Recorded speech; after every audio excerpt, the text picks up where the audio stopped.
So in this video, I want to talk about variable selection. So what I mean by that is sometimes you have a large data set with a lot of data recorded per row. So for example, per passenger in the case of the Titanic data frame. And you want to know, well, how do I make the model that predicts the best in a sense of predicting the best for new data. So here we are again imagining that we know the outcomes for some of the passengers, and then for other passengers we kind of pretend that we don't, and we want to predict for them, for the passengers for whom we pretend we don't know the answer, whether they survived or died, and we want to do as good a job as possible of that. So one possible approach, which is a bad approach, is to say, well, more information is always better. Why don't we just use all the information that's available to us in order to make the predictions? So the reason that might be bad is because the more information you put into your model, the more the model has an opportunity to overfit because your data set is too small, right? So imagine that about every passenger, you know everything about them, right? So you know what color socks they're wearing, you know their age, their sex, you know how many siblings they have, and so on and so forth. If you have a lot of information about each passenger, and you know the outcome for each passenger, you can just say, oh, well, they had yellow socks, and they're the only person with yellow socks, and I know that they actually died. So anyone who I see with yellow socks, I'll predict that they'll die. Well, that might work on a small data set where there's only the one person with the yellow socks, but that probably would not generalize. So for that reason, sometimes you actually want to avoid giving information to your model that will mislead it. Of course, you don't know ahead of time unless you have a theory about how socks don't matter but age might matter. You don't know ahead of time what's gonna work and what's not gonna work as far as being generalizable in terms of predicting, for example, survival on the Titanic. So what you might do is you might say, okay, I don't know ahead of time what's going to be useful, so I'll just try everything. But how do you know that adding this bit of information or that bit of information to the model is actually going to be useful or is actually going to be detrimental? Well, what you might do is you might set aside another part of the data set. We'll call that the validation set. We won't use that in order to fit the model, but we'll try and run the model on the data set in order to kind of simulate this model trying things out on new data. So that's going to be separate from the test set. We'll see why in a little bit. For now, we'll just try different things. So now I'll switch to the code. So what I have here is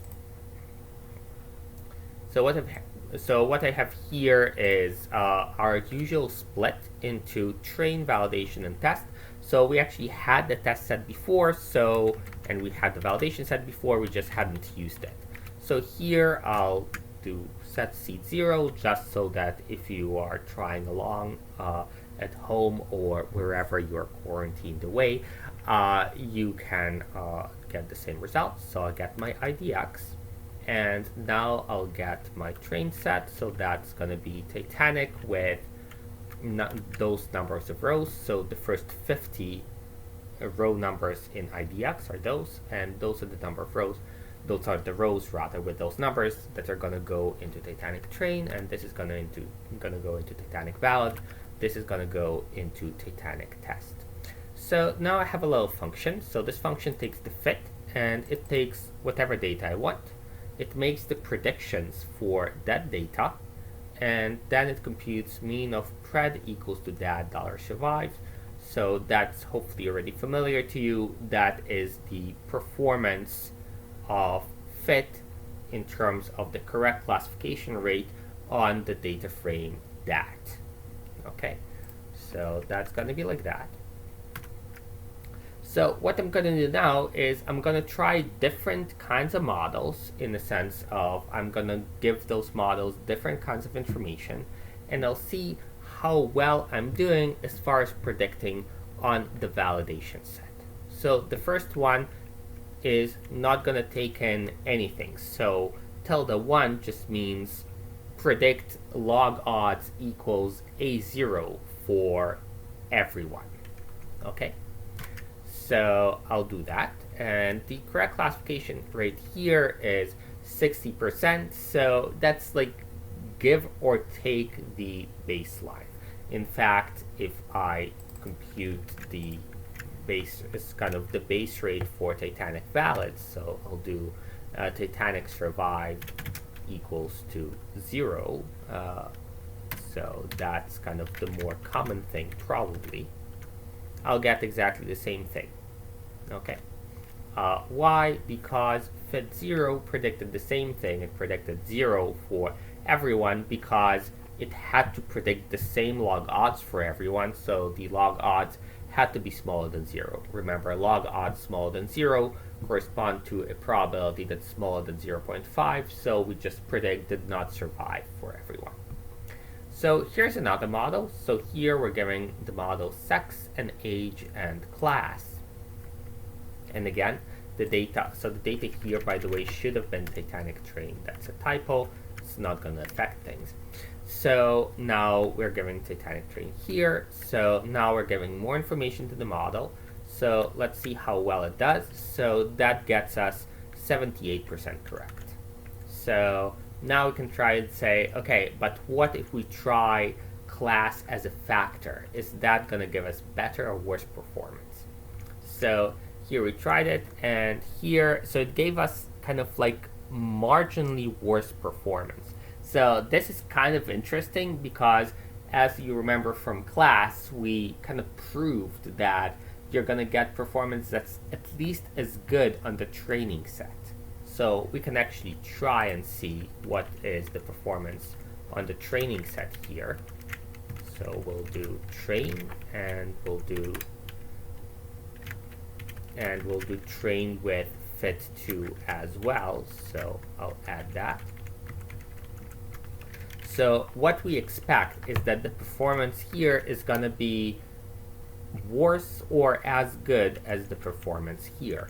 Why? Because when you're using class as a categorical variable, you are able to be more flexible as far as kind of which patterns to detect. So if it makes sense for the training set to use the fact that the class is categorical, fit2 is going to do that, but fit1 is not going to be able to do that. So let's see. So here we got 76 for the training set with non-categorical, and with categorical, here we got the same thing. We might expect a little bit more. So, okay. So going back here, so here maybe we'll try log age and see if that's better. So here it's slightly worse. So here we'll try sex and age and fair. And here we're doing a little bit worse. So here we're doing a little bit better than anything that we've seen so far. So 78.7. So here we used fair and class both. Finally, we can have the big model that does this, and that actually apparently misleads the model quite a bit. So here the difference are kind of minute. Still, you might say, if you were to bet on which model is going to do better on genuinely new data, well, you'll pick the model that does the best on the validation set, because the validation set kind of represents new data. You did not use the validation set in the process of fitting the model, so as far as the model is concerned, the validation set is new data. It just it just so happens that we also know the answers, so we can look at the performance on the validation set as well. Now, one issue here is that the performance on the validation set, we used it as a proxy for performance on new data, but now that we've tried different things on the validation set, we cannot use the best performance that we got on the validation set as a proxy for what we'll get on new data. Why? Because of the same kind of overfitting concerns, right? If you try everything and you get the thing that works the best on your particular validation set, which might not be particularly large, it might be that you just selected the model that happens to work on your particular validation set, but would not necessarily do well on genuinely new data, because you didn't kind of try to tune it so that it works on new data in general. You try to tune it so that it works on your particular validation set.